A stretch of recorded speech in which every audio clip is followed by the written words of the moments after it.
Hey, everybody. I know Danny had a student like at 2, so it may be why he's running maybe a tiny bit behind getting it started because he has to go down to the library to do it. So it might be a couple minutes. That's just my guess. Thanks. Mhm.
Somebody go out there. Okay.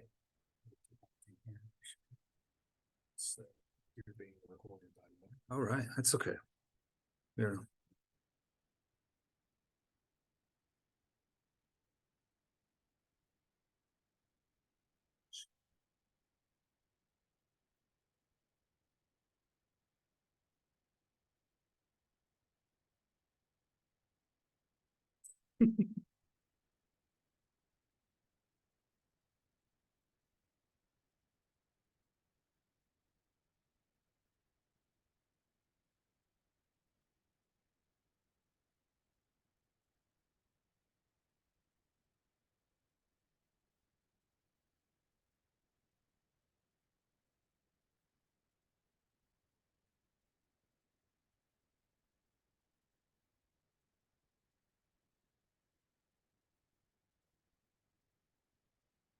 Hello, friends in Zoom.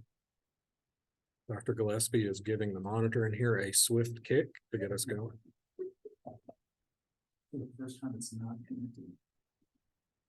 No, put down the sledgehammer. Oh.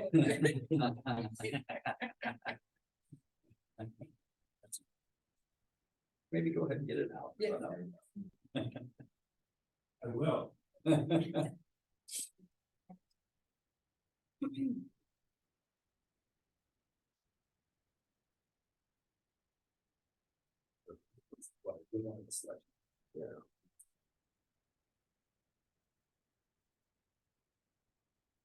Old school wireless.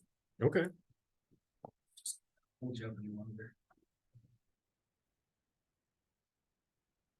All you're doing is saving them from the disappointment of having to deal with me instead of Amber. Tell Greg to throw a desk at it. Greg does stuff like that, you know. He does regularly. Okay,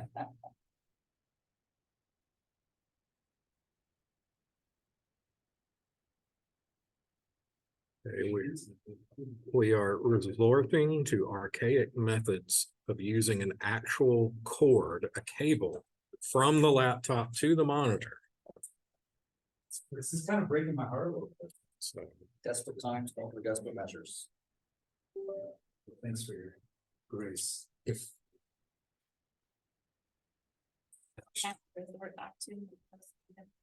right, this is the change that Vulcan Benedict is talking about. Plug the monitor back up. Yeah. I did hear the positive Windows, Good. All right. like it recognized that the device was attached.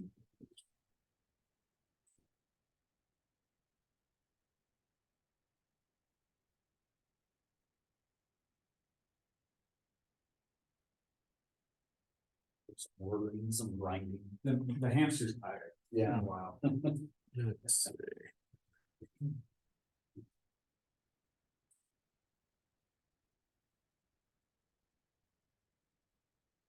Now we'll get the owl to recognize.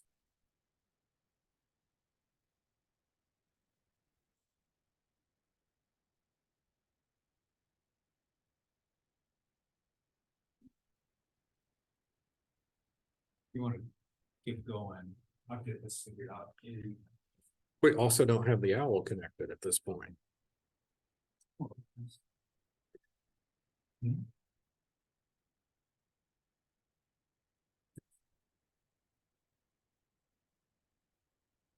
It's just not seeing that device.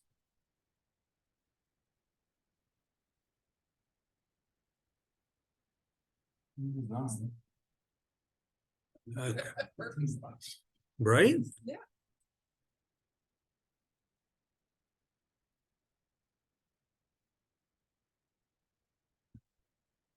Nothing's happening. I got all these cords going on. We're having fun though. Yeah. Bobby Kingery's getting her grocery list ready for this evening. Using her time productively.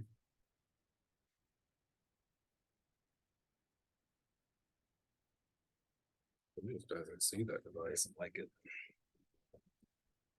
And the last time I had to wiggle cords and stuff like that. But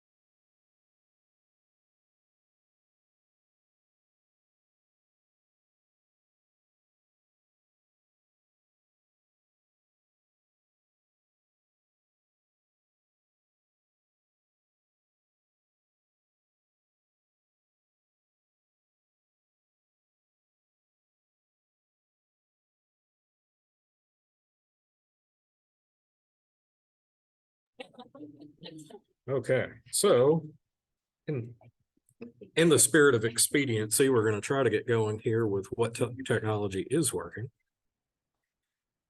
I just sit down out of the picture. Hey, there we go. So Amber Webb had a last minute emergency in the family. We think everyone's okay, but we'll keep you posted. She can't be here, and that means you get me.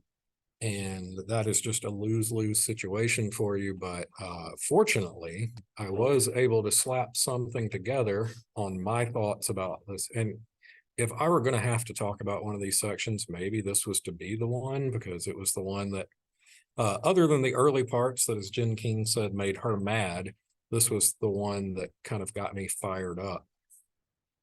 And we're talking about changing the institution. And let's see if I can go into Zoom and share my screen. Okay. Okay, can you see the slides, Zoom folks? No. You can't now because Dr. Gillespie is trying a different cable.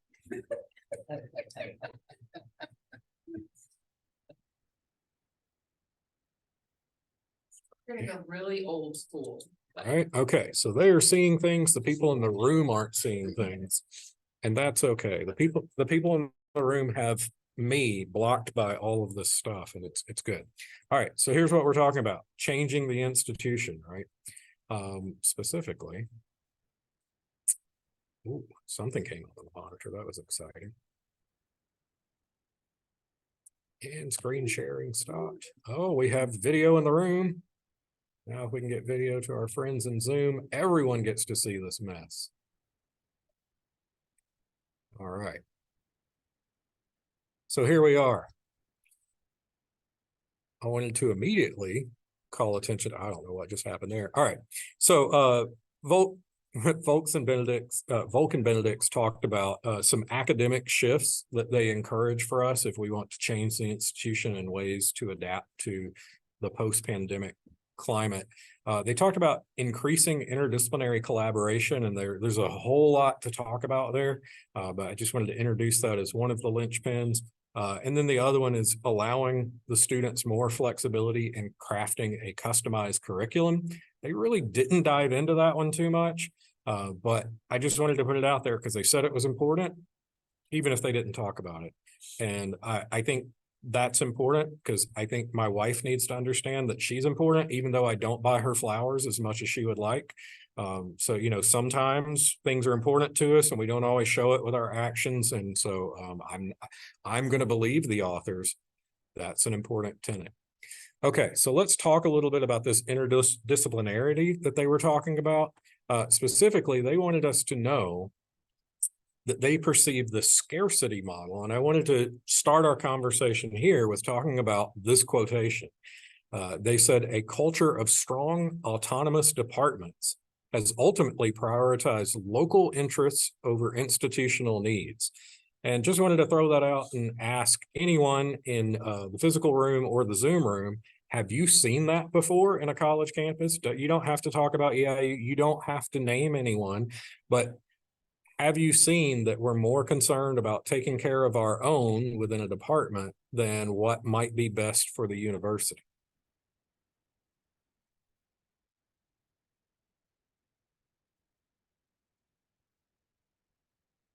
Yeah, I mean, I'd have to say, I think I've definitely seen that a few times over my 20+ year career. Okay. Yeah, I mean, I think it's kind of human nature, especially when there's not enough resources to go around. People tend to kind of just focus on what's going to impact me the most, and sometimes that's the more localized need as opposed to the institution being strong as a whole, or the institutional goals of kind of what's going to help me out the most, kind of take over, it seems. Yeah. And because it's always safer to talk about this without naming current names, you know, I think about other institutions where I've worked where it was really clear that we needed more lines of biology faculty to teach our anatomy and physiology class. I mean, our nursing program was just exploding. We were increasing from 130 seats or 120 seats to 140 seats. And we just couldn't get the first and second year students through anatomy and physiology fast enough to be able to apply to the program. And we had some really interesting conversations at the table where we had a chair of the biology department talking about this course doesn't factor into the major for biology majors. We feel like it's almost like a service course, like a gen ed class, that we're doing this for the nursing department. So if they need more faculty to teach it, they should be the ones to have that line item. They should be the ones to pay for it. And as selfish as I make that sound in that story, I kind of get it. I mean, I understand where that chairperson was coming from. It was the next thing he said that seemed absolutely bananas, but he's also not the chairperson anymore. So it all works out. But my point here is I get what Volk and Benedict's are talking about is sometimes the way we set it up and we create our own silos.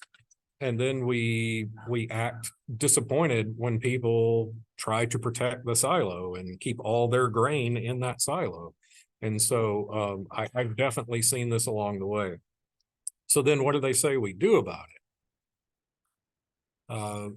That goes back to those 2 tent poles they put up. And when they say collaborate on an interdisciplinary level, they don't mean like, oh, we're just going to offer more interdisciplinary studies programs, or, you know, think about how often those programs are constructed in a way that it's like, well, you'll take this class from history and this class from philosophy and this class from political science without the faculty actually coming together cohesively. I'm not saying every time that happens, but sometimes that happens, where it's just this concept of, oh, if we throw in a mix of things, we call that interdisciplinary, and then it's good. We move on.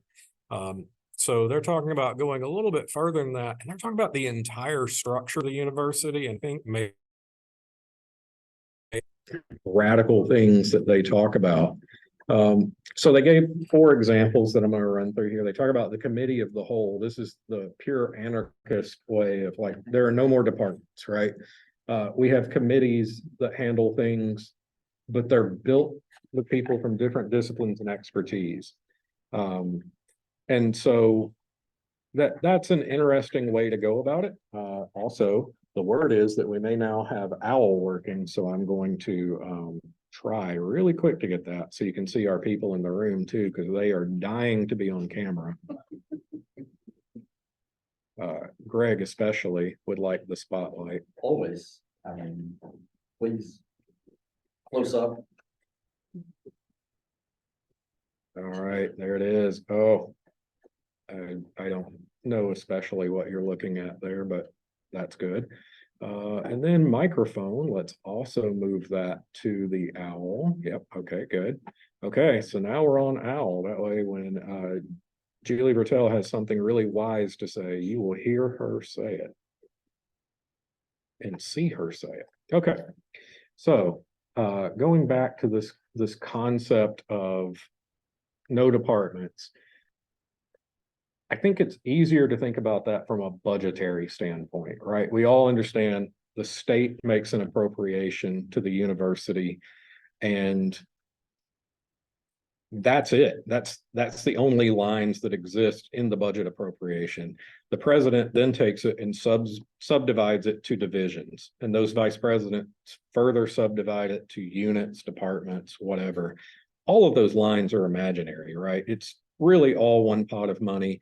And for our organizational convenience, we break it down. And that's kind of what they're saying happens with faculty and departments as well, is that we're all one EIU. It just helps us to think about, oh, this is the psychology department, and that's where they do psychology things. It helps students find places. There are some reasons that we might have those kind of organizations, but so that's the full-on anarchy way. They're like, just tear it all down, burn it to the ground.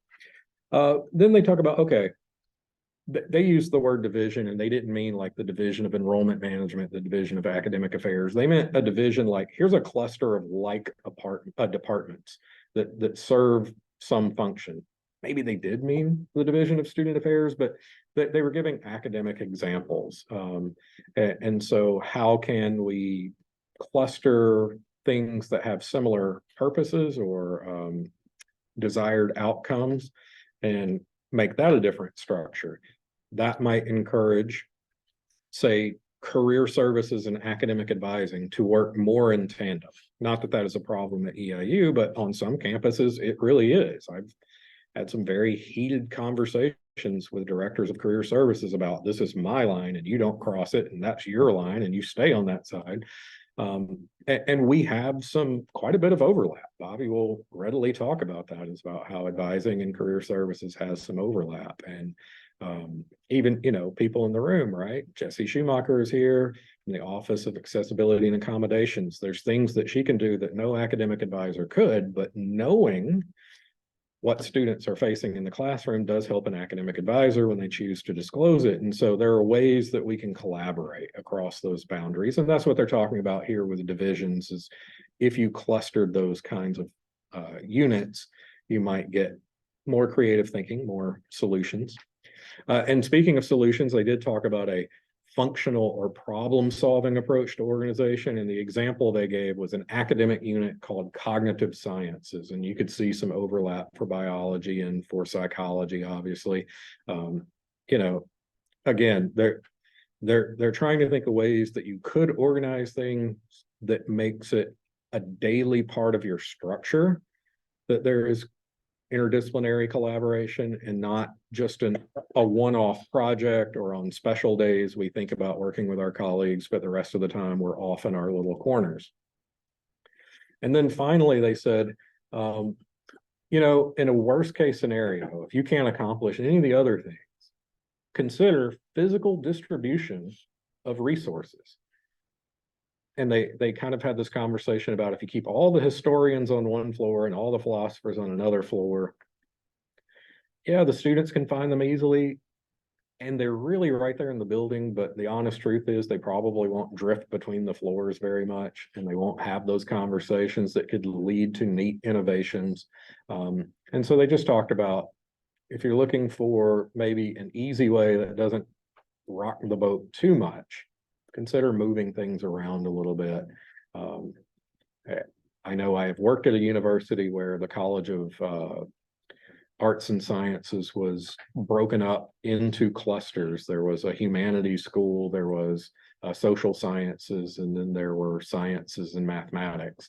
And that was a way to try to get different groups to come together and collaborate. It was also maybe a political need at that institution because our College of Arts and Sciences was so big and so politically powerful at the table that really, if you couldn't get their dean on board with something, it wasn't going to happen. It didn't matter what the other deans wanted. So just some examples of ways that we could make it a part of who we are. But then here's my second question to the group. Could any of this actually happen at EIU? And if so, what?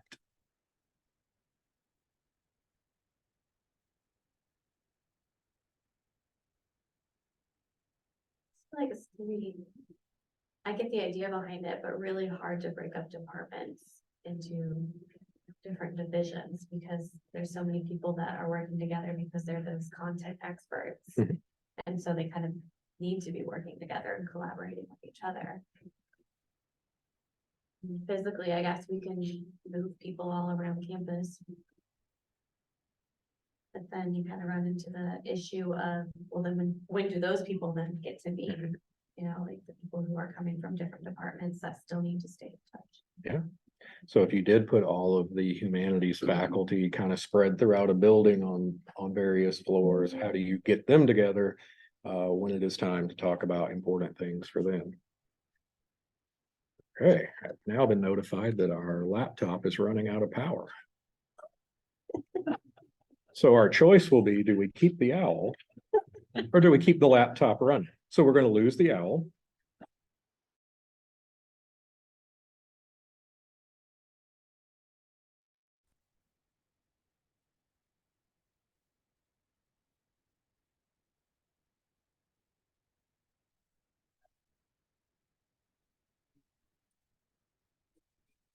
The divisions being a possibility would kind of be somewhat similar to the departmental structure we have, where we kind of combining departments into clusters that maybe make sense. I mean, I feel like from a pure humanity standpoint, from a standpoint of being a human being, we like to organize things. I mean, that's just how humans roll typically. Maybe that's just me. I don't know. I could be wrong. But I think in general, we try to organize things in one form or another. And so to just go with a committee of the whole doesn't seem like something that's really going to happen, especially, I mean, at a school with as many different departments as we have, maybe it's some of the smaller, liberal arts colleges they're specifically relevant about, maybe that could work, but for us, I would see that to be really challenging. But maybe divisions, I mean, I could see maybe saying, hey, to be more efficient with the resources that we have, we're going to start clustering departments together. I think we still get a lot of pushback on that, but maybe that's something that could happen. But I think it would take either a lot of buy-in or somebody just saying this is going to happen and I don't care what this is. And I don't know if either of those things would happen, but of those options, I think that's maybe the one that conceivably could happen. Well, I mean, we have a living example, right? There's a department of anthropology, criminology, and sociology that must exist for some reason, unless there's like there's a punishment happening that I didn't know about. And Dr. Holly's not here to talk about it directly, but this was probably about maximizing resources to ensure that we were able to keep offerings in all of those disciplines. The new School of Communication and Journalism in the last 2 or 3 years would also be another example. And that might be one of those functional problem solving examples, right?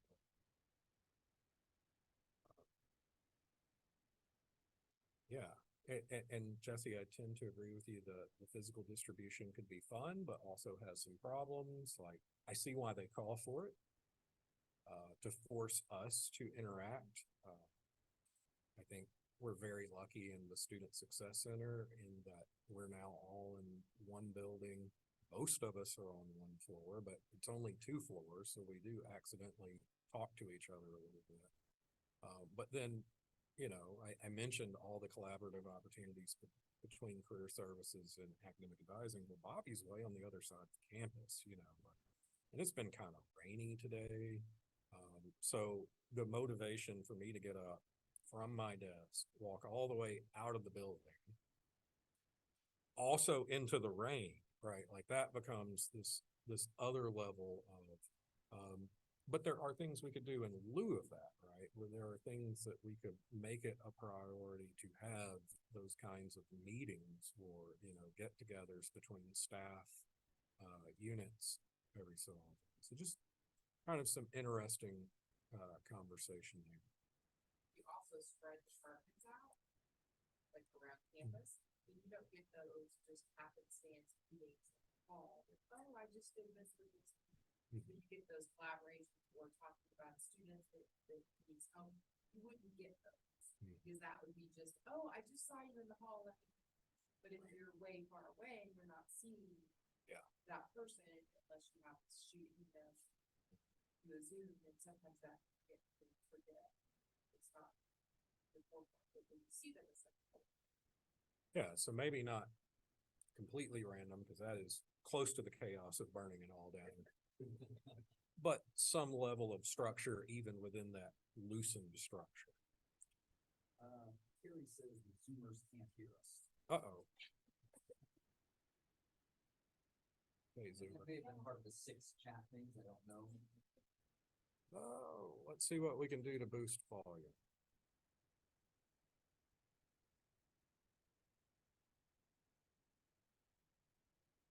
Audio settings. Where did microphone? Test the mic. And the volume is, as you will see on my screen there, cranked to the max. Okay, we are testing the microphone, but man, that little blue line is not climbing very high.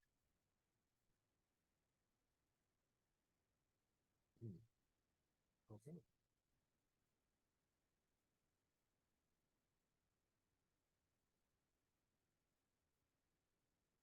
Okay. So what I'm gonna do is talk very loud, and then as soon as someone sees Dr. Gillespie pass by, please flag him down, and we'll see what we can do here. And I'm talking like right into the back of the computer, so I really Right. don't pick up on the mic very well, but maybe not this. You know, your commentary is always good, Greg. The folks in Zoom unfortunately are missing genius. Okay, so Vulcan Benedicts also talk about connecting academics to other forms of curricula. And I want to give you a little taste of what they're talking about there. So they're talking about uniting the classroom with the co-curricular, the understanding. There are definitely academic programs I see this do very well. And I think a lot of the pre-medical biological sciences under Sam Langen's advisor load, I see her doing that very well. This is what you should be working on. This is when you should be connecting with career services. This is when you should be planning for this entrance exam. But they gave some example of support services, things like the library or career services. How can we actually make that a portion of the academic curriculum? I know education programs have some things, some checkpoints that students have to keep in their file that aren't necessarily a course. It's an additional requirement that makes sure that they are progressing and growing as learners and practice as practitioners. They also talk about changing from the student is responsible for making all of these interactions to we proactively reach out. So right now we will tell you that there is tutoring and a writing center and all these great things. Okay, student, go get it.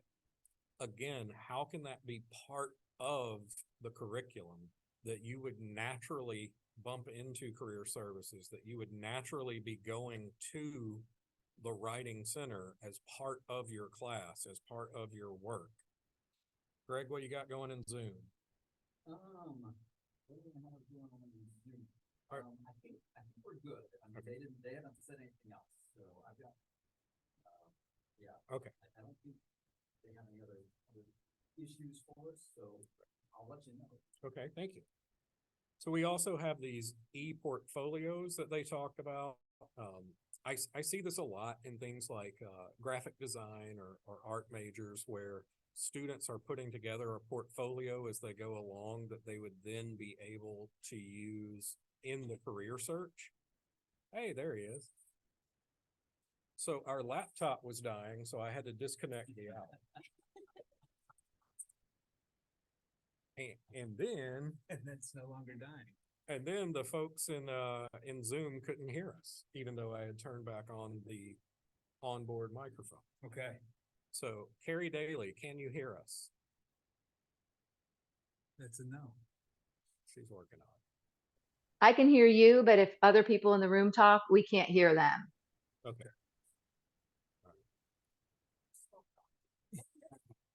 We're, we're all doing our best here. The e-portfolio example they gave though, is if you're writing a paper in psychology, if you're writing a paper in another class and you're writing a paper in a third class, there could be interdisciplinary overlaps of those areas. We're not talking about the form of plagiarism where you turn in the same paper for two classes, but we're talking about ways that students are already working on a critical thinking skill, a problem solving skill, an application or synthesis of knowledge that could then, if they had a portfolio, they could see those connections maybe more readily. They might notice it, but if they had a portfolio where things went, then they would have that maybe better spelled out. And then they talked about, I put the title as they called it, they talked about the faculty returning to student life. But as I got into the discussion, I realized they weren't necessarily talking about student life the entire time. There were some direct examples, but okay. So they talked about different functions of student life that they thought were absolutely essential. Things like mental health counseling, protections afforded by Title IX and action on allegations regarding to that. They talked about some student life elements that they felt were necessary. Disability accommodations, academic support, international student services, career services. And then they had a group that they called administrative bloat. And they gave us this great recommendation to go out to the universitytitlegenerator.com. I'm actually going to try to do that and see if we can get anything. I wondered if that website still exists. Yeah. So in Zoom, are we still seeing the PowerPoint or are we seeing the website? Okay, we're not seeing the website, so I'll fix that.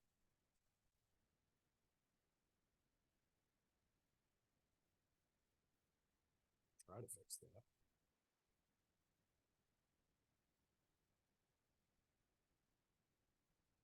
Here we go.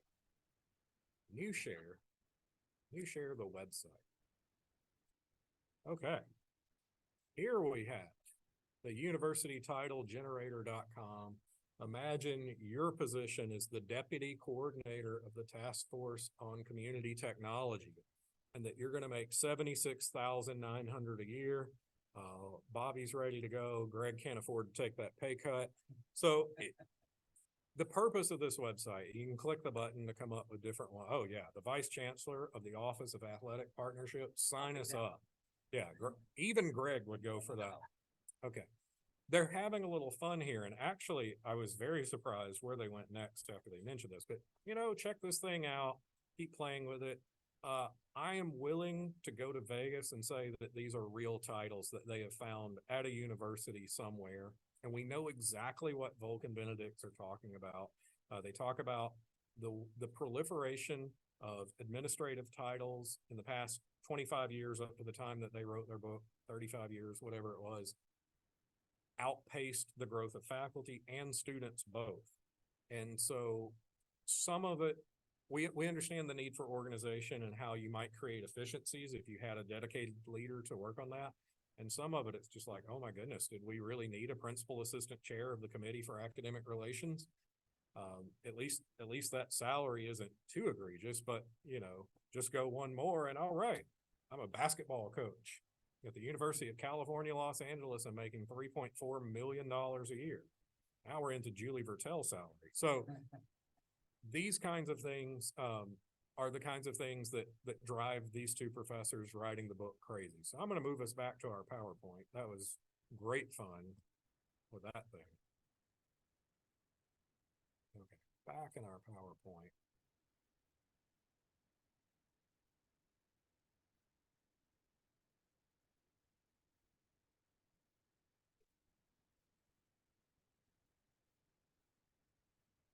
I love what is happening. Okay, right. We're about it.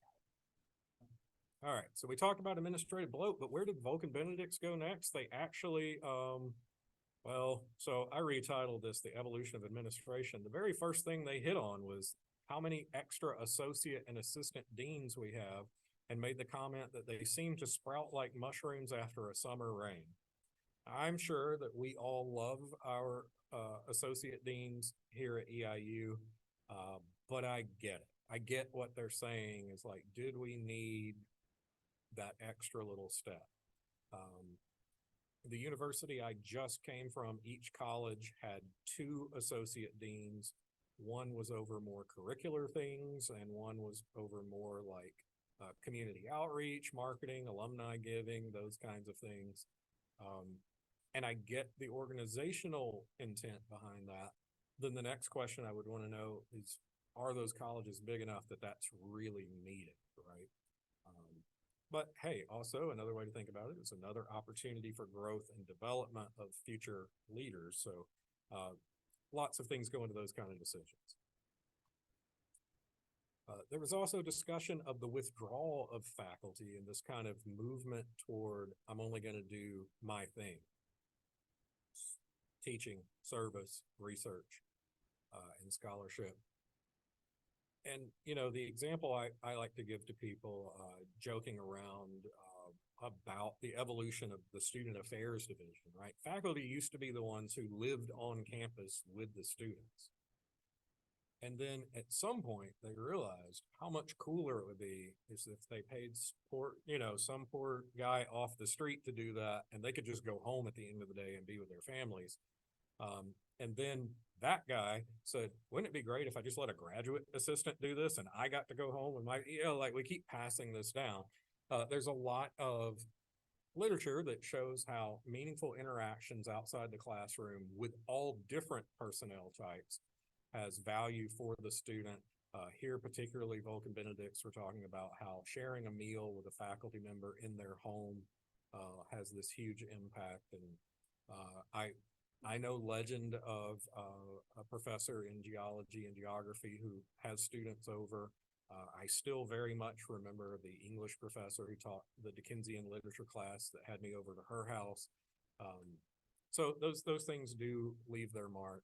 And when the faculty go home at the end of the day, they're seen as separate from and other on the campus. Now, also, please understand that neither Vulcan Benedicts nor I am saying that we all should live on campus, but they're just talking about what that means and how, as we have evolved, we have gotten withdrawn from our students. And they talked about how the emergence of these other offices, so now we have an office of housing, that has caused students to talk to housing about roommate conflict issues and homesickness when they used to talk to faculty about it. And yes, there are definitely areas like no one is jumping up and down and saying, let me talk to the students about FAFSA, right? Like we're all like, thank goodness we have financial aid. We'll send them over there. Best of luck. See you in class tomorrow. But at the same time, again, it does that othering, it does that creating of silos. And just in general, it has leaned toward students now only talk to faculty about the class they're in usually, and oftentimes only if there's a problem. And so we end up in a space where there's no longer those connections, building rapport, sharing interests, and getting excited. So just a shame.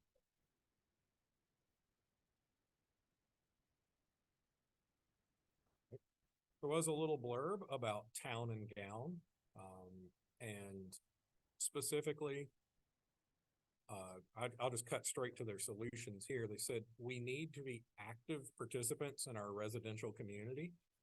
I will note that when Eastern Illinois University extended its employment offer to me, it offered a relocation bonus if I resided within Coles County, right? And I get what's going on there, like, right? Like, make me a part of this community. I'm gonna do my grocery shopping here. I'm gonna see my doctors here. I might accidentally bump into students, but I also will understand what they experience in our community. And if I feel differently from maybe the longtime townie about a particular student population, I might advocate in social ways that create change and don't sound like a condescending academic elitist talking down to the locals. And I think we see good examples of what they're talking about with some of the prevailing thought about how our recruitment of students from Chicago has impacted life in Charleston. Because you'll sometimes hear longtime residents talk about how crime has risen and just the quality of Charleston in general has declined because all the Chicago students are here. And without even getting into the like, is that code for because Black students are here, just simply saying, okay, people from Chicago have a different mindset, an urban mindset. If I'm an active resident in the community, I might be able to persuade and win others over in less threatening ways and as a human, not as an agent of the university. So I definitely see what they're talking about there. But then I do have to be sensitive to the economic realities of the region. And I think I've seen this in two places I've lived. I worked at Washington State University, which is in the rolling hills of the Palouse in eastern Washington, where they grow a lot of wheat. It's very beautiful when the wheat is green. It's just always like the Windows XP desktop scenario. You see these rolling green hills, and then it turns that beautiful golden color when it's ready to harvest. That lasts for a little while. Then they harvest it and burn it down, and it's this ugly black for a few weeks. And then it starts snowing in October, and it's probably covered with snow until at least April, if not May. And that's also beautiful for a week or two before you like get into a shining situation.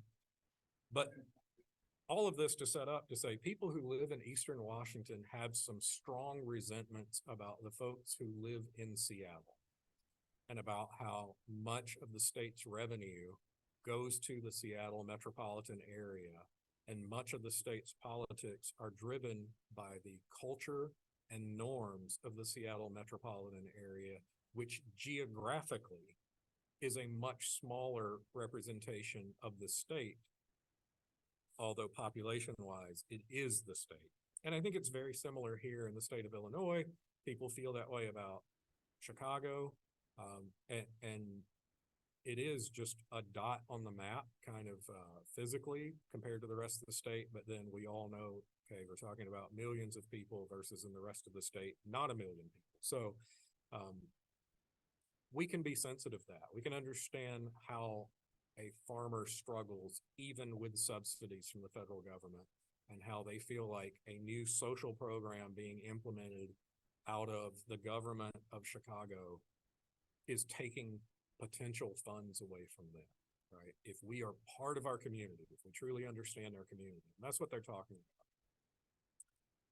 They do recommend, hey, how can we involve the community in our research? If we're doing a neat project, if we're doing a psychological study on active dreaming or experiences of the supernatural, those kinds of things, can we bring in community members to participate? Gives our graduate students an opportunity, or our undergraduate students hands-on for the process of conducting research, and gives the community a chance to feel like they are a part of the university without being an alum or without attending currently. And then finally, they say, when we do projects, let's see if we can make them mutually beneficial to the community where we're located and also the university. So oh my God, I'm afraid I'm going to say this out loud. Okay, if the university were to build a parking garage, for instance, would there be a way that the community could use it for events also on the weekend, things like that? I used the parking garage because it was a big topic of discussion at my last institution. where, you may have no idea what they're talking about, but employees felt like it was difficult to find parking and that frequently students were parked in their spaces. And they felt very sure that a parking garage would solve all of the problems. And then the folks in the Division of Business Affairs would try to explain the construction cost and then the ongoing annual maintenance cost of a parking garage and the impact that would have on the price of our parking pass, which at that institution was only $35 annually for employees.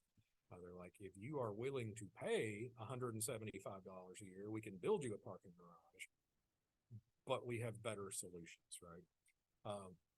But if you could work with the town, if the university were located in a way that maybe the town has an amphitheater where they could have concerts or things like that, could you then collaboratively, in this case, the answer was no, but what we could do with the city where we were located, we had protected wetlands on our campus, and the entire city was building a greenway path for walkers and cyclists.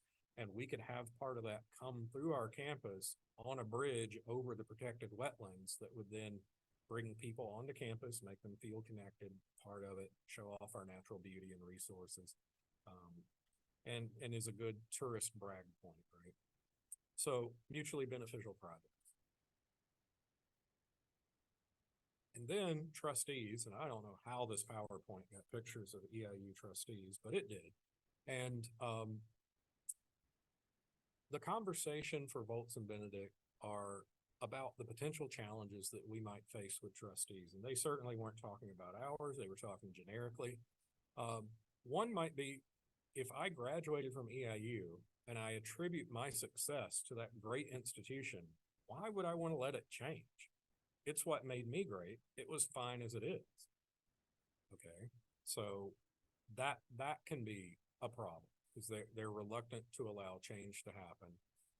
And if they are not involved in daily life, if they exist in a city or location other than where the university is located, it can be hard for them to know how campus climate is going, how campus culture is going, to see the needs, to walk through the buildings and identify where we need maintenance and things like that.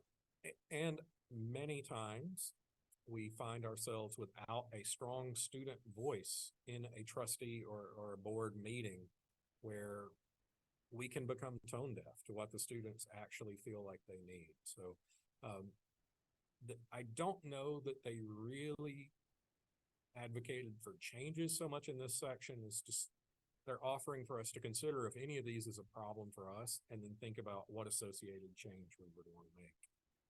And so that covers what Volk and Benedict say about changing the institution to adapt to the post-pandemic learning environment. And having talked quite a bit now on a last-minute PowerPoint and with incredible technological difficulties, I invite all of you to give some feedback as well. What did you think about reading this section? Is there something you would love to see EIU do or absolutely not do? What do you think?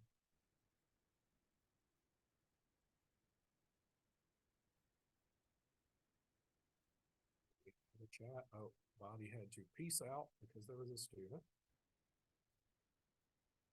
Stop sharing.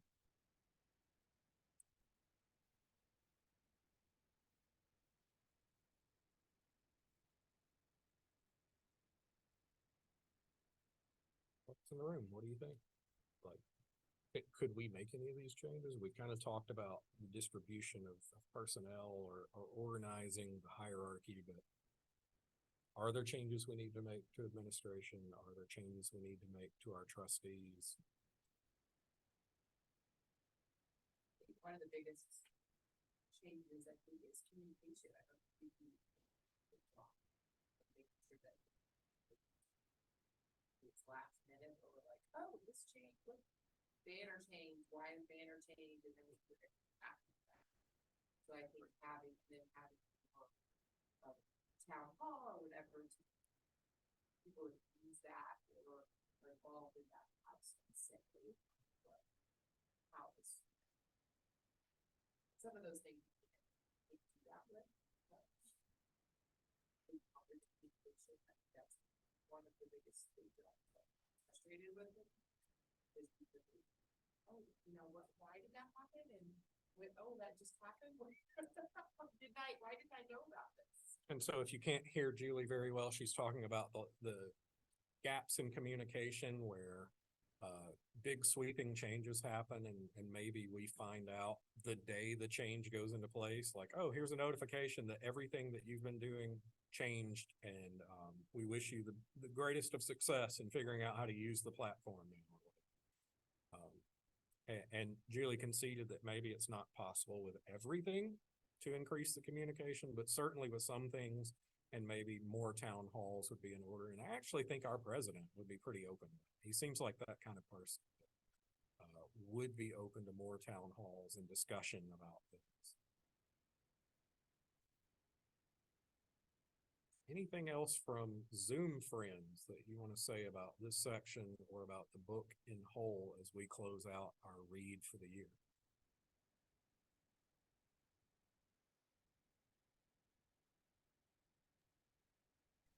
I was going to say that I think it's probably really difficult, this whole structural change, when they talk about like the administrative level.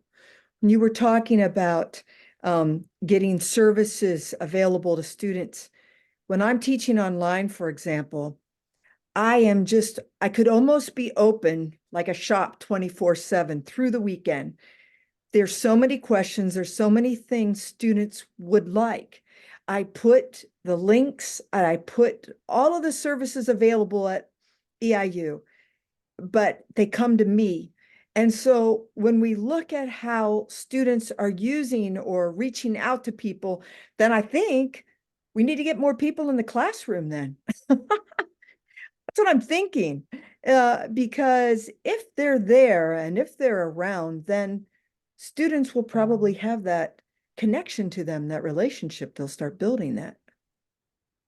Yeah, thanks for sharing that, Dr. Dulabom. I definitely see, you know, things like we'll offer a great workshop on note-taking, and only in the past couple of years have we consistently done so online so that you could make a referral. But then if we're truly following the advice of Vulcan Benedict's, like you're talking about, how could we get into your classroom space and say to the class, hi, I'm a human who offers this service to you, and Dr. Dulabom and I collaborate to make sure that you're successful.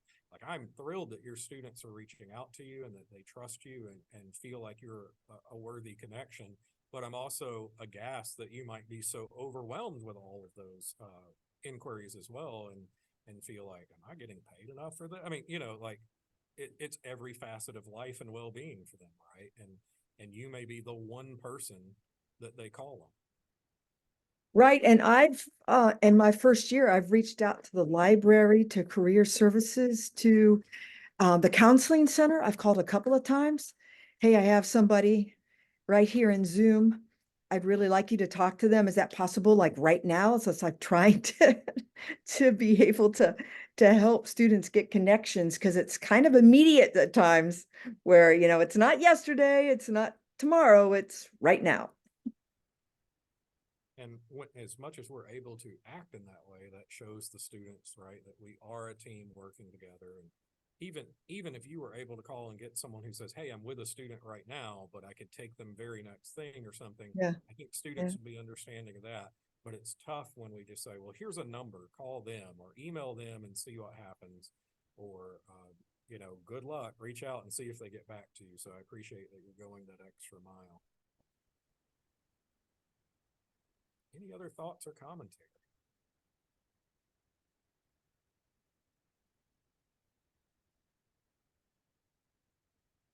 Well, I think this has been a fun read because there were parts that really do challenge us to examine ourselves, to reflect about who we are and why we're here, and to possibly understand that we have to continue to evolve, regardless how much impact you might believe COVID had. I think we all believe it had some.